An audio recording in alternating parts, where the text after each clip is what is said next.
Hi, I'm Spencer Jones. I'm Y. Byron. Welcome to our last Nauset News of the semester. I'm going to start off with some announcements before we give it over to Wyatt for the lineup. So first, there are always a lot of clubs, and you can check them out on the Nauset Daily Bulletin on the nausetschools.org website. And there's different times, different activities to do, different places to go, different days. So I'm sure you can find one that works for you. And something else that is coming up in the near future, it's in March, but the sign-up date is approaching us, is the Billingsgate basketball tournament, which is always a fun activity. And you can see Mrs. LeBranch in the attendance office or go to the Wellfleet, Massachusetts website for registration forms. And the sophomore class is selling fudge from the Provincetown Fudge Factory for delivery the week before Valentine's Day. There will be a $25, $50, and $75 Visa gift card awards from the Provincetown Fudge Factory for the highest 3 sellers. Each box sells for $13, and orders and money can be dropped off in Mrs. LeBranch's office. But your orders must be in by Friday, January 27th. For juniors and seniors, be sure to sign up on Naviance, the college planning website, if you want to attend any of the college visits. Print the sign-up page, and that will be your pass to the visit. And a friendly reminder that midterms are next week, with A1 and A2 on Tuesday, A3 and A4 on Wednesday, B1 and B2 on Thursday, and B3 on Fridays. And Tuesday, Wednesday, and Thursday will be half days, and Friday will be a quarter day since there's just one. And don't forget to study up for that. And now we'll bring it over to Wyatt for this show's lineup. Well, thank you very much. Our top story is a repurposed booked art project by Kaylin Ferguson. High Five Student is Gabby Dodoli by Jordan Auer. Sports by Parker Cameron. Student Council Update by Jack Auer. Things to Do by our very own Tim Polero. Talent Search is Marcus Giuliani by Ben Morgan. Political Spotlight is by Ben Niggle. Health Tip is about stress by Anthony McCulloch Howard. And our extra story is Inauguration Costs by Jacob Scott. All right, well, thank you very much, Wyatt. And for Spencer Jones and Wyatt Byron, have a great day and enjoy the rest of the show.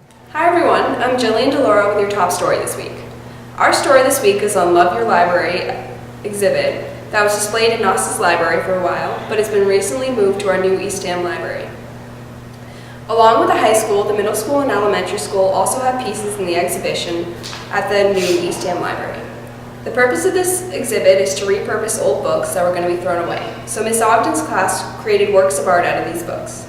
I'm here now with Maddie Johnson, who has a piece of work in the exhibit. So what was your inspiration for your piece? Well, we were supposed to take a book and pretty much make something that had to do with the book. And my book was about, I had 2 books. I had one about elks and I had one about glaciers. So I decided to make a elk bust thing, I guess. And that's kind of where that came from.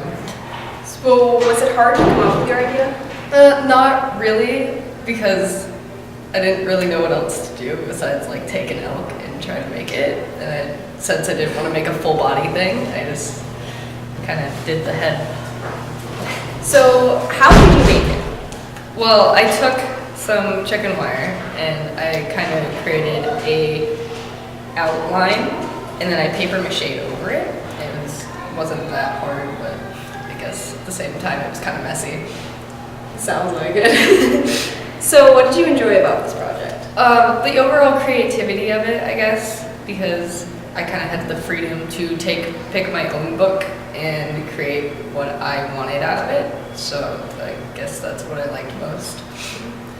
So there was a bunch of books that you had to pick from? Well, the library, our school one, had a bunch of books that no one really read or needed. So we were allowed to pick from those, and I picked the 2 that matched what I liked, I guess. Thank you. This has been Jillian DeLauro with your top story this week. Hi, I'm Tim Polero, and this is Things to Do. Wintertime on the Cape can be dull, especially if you stay at home day after day waiting for spring to arrive. Instead, here are some suggestions to get you out of the house. How about some trivia? Several restaurants offer trivia nights. In Hyannis, go to Kelly's on Main Street on Monday nights. Sea Dog Brew Pub in South Yarmouth on Tuesdays. Oliver's, also in Yarmouth, on Wednesday, along with the Land Ho in Harwich on Wednesday. And finally, Etsy's Wine Bar in Dennisport offers trivia on Thursdays. Or if you're looking for live music, try the Harvest Wine Gallery in Dennis on the weekends, along with Mooncussers in Harwich on Fridays and Saturdays. If you're looking for a movie to watch this weekend, I have a few suggestions. First is Patriots Day, the story of the 2013 Boston Marathon bombing and the aftermath, which includes the citywide manhunt to find the terrorists responsible. This movie stars Mark Wahlberg as Tommy Saunders, an officer who witnessed the bombing. He joins together with his team and the FBI to find the terrorists. This movie has a 7 out of 10 rating, and I personally will be seeing it this weekend. Next is Hidden Figures. Based on a true story, a team of African-American women provide NASA with important mathematical data needed to launch the program's first successful space missions. Starring Taraji P. Henson, Octavia Spencer, and Janelle Monáe, and many more. This movie has a 7.9 out of 10 rating, and I've heard very good things about it and would highly suggest it. Last is Manchester by the Sea. An uncle is obliged to return home to care for his nephew after his brother dies. Unknowing he is to be the guardian of this child and struggles with the decision. Throughout the movie, he recounts past memories that caused him to leave Manchester and distancing himself from his past. This movie has an 8.5 out of 10 rating and has won a Golden Globe. I'm Tim Polero, and that's all for Things to Do, and on to your next segment. Hello, I'm Jack Gower, and welcome to Nauset Student Council Update. Currently in Student Council, we are working on our Book of Excellence, which will showcase our accomplishments as a council at the statewide conference being held in March in Hyannis. Student Council is also gearing up for Rock the Stage, which will be held in the auditorium here at Nauset on March 3rd. All proceeds from Rock the Stage will go towards Aleppo, and we'll be taking names for the event shortly after the Mid-Years Week. Last week, Student Council attended a regional conference in Quincy, Massachusetts. Members of our board participated in numerous workshops and heard a remarkable speaker that made us contemplate our roles as leaders. If you are considering joining Student Council, please feel welcome to stop by on Wednesday mornings at 7:45 a.m. We are also sometimes meeting on Monday afternoons. Our current executive board is Lily Gata as president, Isabel Pellegrini as vice president, Kaya Howard as secretary, and Chris Donlin as treasurer. Our current advisors are Ariana Kimmick and Stephanie Tupper. Student Council wishes you the best of luck during Mid-Years Week to all our students, and I want to thank you for joining Student Council Update. I'm Jack Gower. Thank you and good night. Good evening, I'm Abby Wright, and I'm here with your fashion tip of the week. A trend I've been noticing a lot of recently are lighter, thinner flannels used more for fashion than for warmth. A thin, oversized flannel kept unbuttoned definitely adds to a relaxed look. Speaking of a relaxed look, mid-years are coming up this week, meaning you need to know how to look good while staying comfy and cozy. Jogger-style sweatpants are definitely a must, as they keep your legs warm while still being form-fitting and flattering. In addition, a thin sweatshirt like the one I'm wearing today remains very comfortable and allows just as much movement as a normal t-shirt, and isn't as heavy as a regular sweatshirt. If you're looking for something warmer, a trend I've been seeing a lot of recently are cold shoulder tops.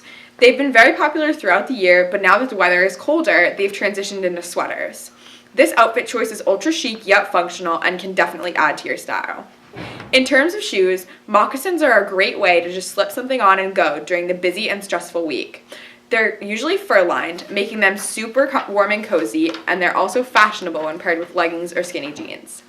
In conclusion, a cozy, comfortable outfit is really the only way to go when you're stressing out over mid-years, so just decide to be comfy and roll with it. I'm Abby Wright, and this has been this week's fashion tip. Welcome to Nauset News. I'm Ben Niggle, and today I'll be informing you on this week's political spotlight. January 12, 2017 marked a historic day in history as the 44th President of the United States, Barack Obama, presented Vice President Joe Biden the Presidential Medal of Freedom with distinction. The Presidential Medal of Freedom is an award that is the highest civilian honor the United States gives out. This medal represents meritorious contributions to the security, or national interests of the United States. Whether that be peace, cultural, or other significant public or private endeavors, this award is not one many receive. So what is so special about the Presidential Medal of Freedom with distinction? First of all, the Presidential Medal of Freedom is awarded to numerous persons each year, while this medal with distinction is a rare honor. In fact, Joe Biden was the 4th person in the world to receive an award of such an honor. The last 3 recipients consisted of Pope John Paul II, President Ronald Reagan, and General Colin Powell.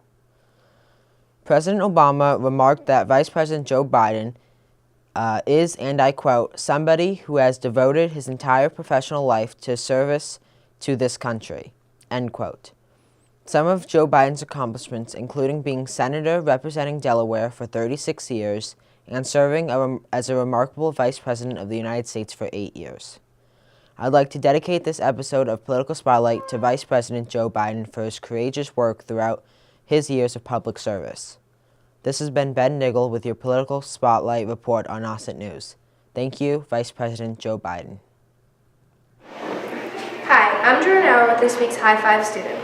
Gabby Dodoli is a part of the Nauset girls swim team, which is currently undefeated 4-0. She has qualified for self-sectionals for the first time because of her 100-yard butterfly at the Sacred Heart meet, which she swam in 1 minute and 6.98 seconds. We have been told she has improved greatly this year and making a big difference for the Nauset girls swim team. Hi. How long have you been swimming for? Ever since I was little, probably since I was 8 or 9.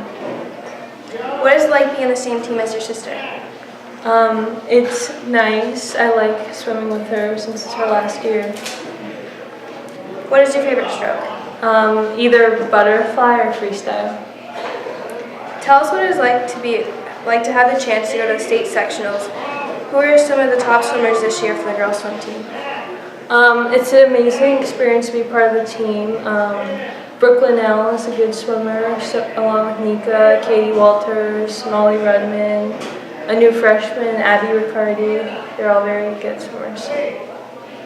Switching gears, we also know you play tennis. Will you be playing again this year? And if so, tell us about the experience on the girls tennis team. Yes, I will be playing, and it's also a very good team along with the swim team. What are your favorite subjects in school? I like English and history. Do you see yourself going to college someday? And if so, do you think sports will be a part of that? Yes, and I either hope to swim or play tennis. And finally, one last question. What are your goals for the rest of the season of the swim team? Hopefully I'll qualify for the 200 freestyle and the relays too. Okay, thank you very much. High five. I'm Jordan Howard, and I hope you have a great weekend. Hi, I'm Parker Cameron, and welcome to this week's Nauset Sports. The Nauset girls basketball team beat DY at home on Friday, January 13th, 50-37. Freshman standout Skylar Sanderson scored 27 points, while Kylie Vitale added 9. The girls then beat Sandwich 56-32 on Tuesday night, January 17th, at home. Sanderson scored 28, while Regan Meehan scored 18. On the boys' side, Nauset also faced DY on the 13th, and it was a much tighter game, as Nauset won by only 2 points in a final score of 38-36. Charlie Campbell had 18 points, while Marvin Nelson scored 15, and Spencer Jones added 5, which included a key free throw with just seconds to go on the clock. The boys played Sandwich on the road Tuesday night and won 59-49. Charlie Campbell was the high scorer again with 34 points.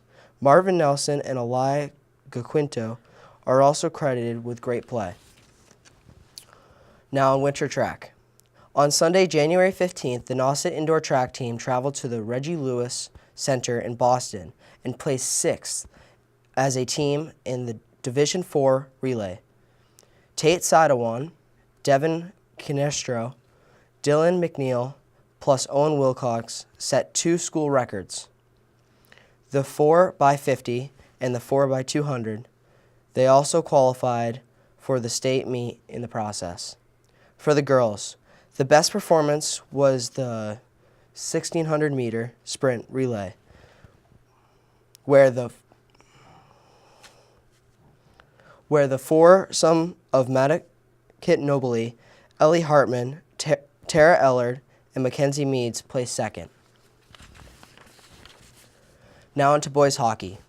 The Nauset boys hockey team fell to Southeastern/West Bridgewater 2-1 on Monday, January 16th in Raynham. Senior Cam Moore scored the lone goal for the Nauset, and sophomore Chase Holm made 17 saves in net. The Warriors will travel to the Giello Ice Arena in Bourne for their next game in ACL action as they face Sandwich.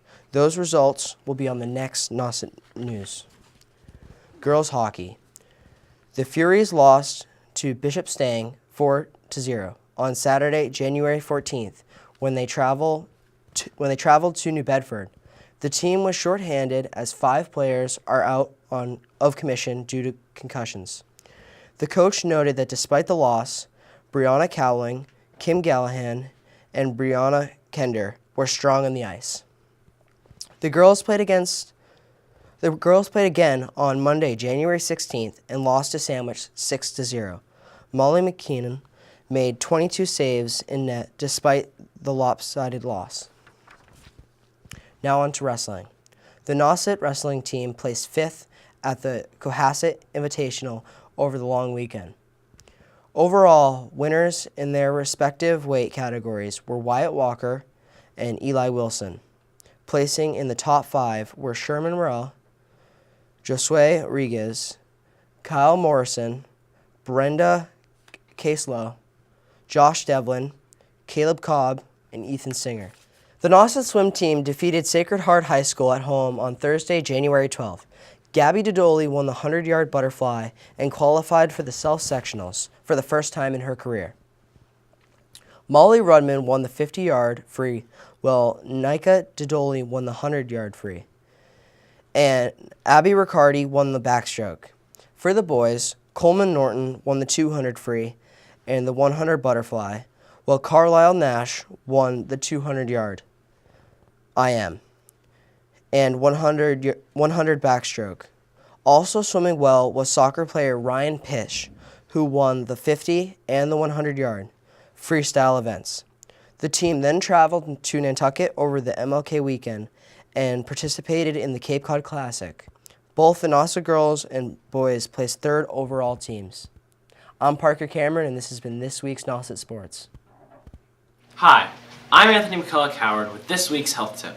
This week, with mid-years on the horizon, I have a few ways for you to de-stress.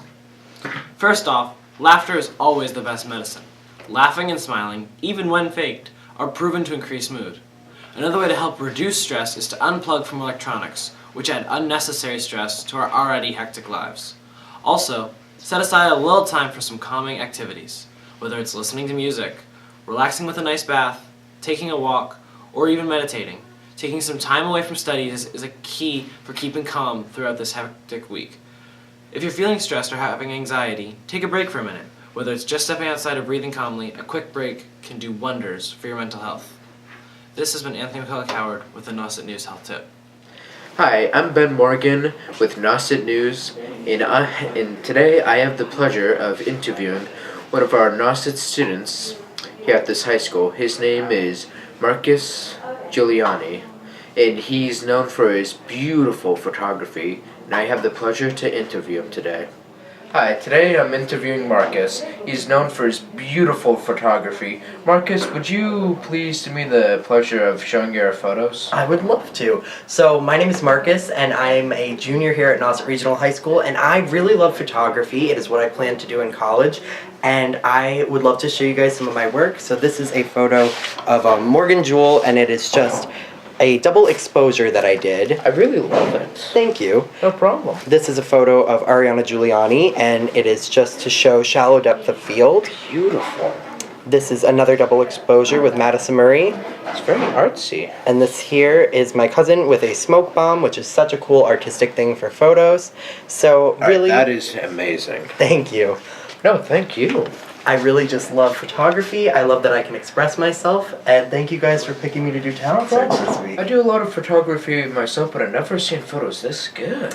Thank you very much. You just made my day. No problem. It's my pleasure to make your day, Marcus. So, Marcus, when did you get into photography? And if you had to recall, what was the very first photo you took? So personally, it was 2 years ago, and I was just kind of messing around actually in a Lowe's garden center, and I was taking just some pictures with my mom's phone of flower petals and stuff, and that's when I really realized that I had like an eye for things that not everybody looks at, so I knew that I wanted to pursue it, and last year I got a DSLR camera, and so I really got on my feet and started taking pictures. Nice. That's really cool.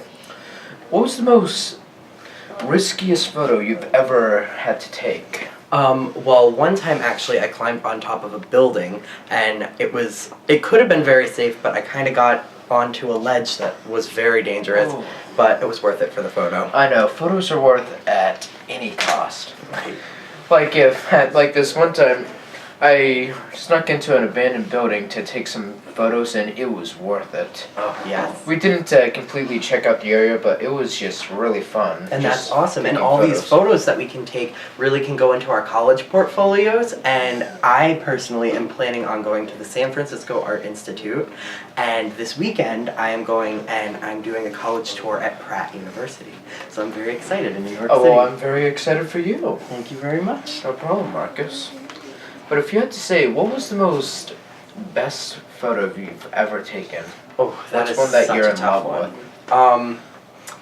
That is a tough one. I took one of my good friend Abby. On one side of the picture was her face, and on the other side was her cat. And I painted her face to look like the cat's, so that was such a cool comparison. Sounds like a snapshot. Yeah. Am I right? Pretty cool. Hi, I'm Jacob Scott, and I'm here with your extra story. And so, coming up on the 20th of January is going to be the inauguration for our new 45th president, Donald J. Trump. And this year it's going to cost a lot, and we're going to go around and see what people think the inauguration is going to cost. We're going to tell them, see what they say, and then in the end we'll tell you how much it costs and where the costs are coming from.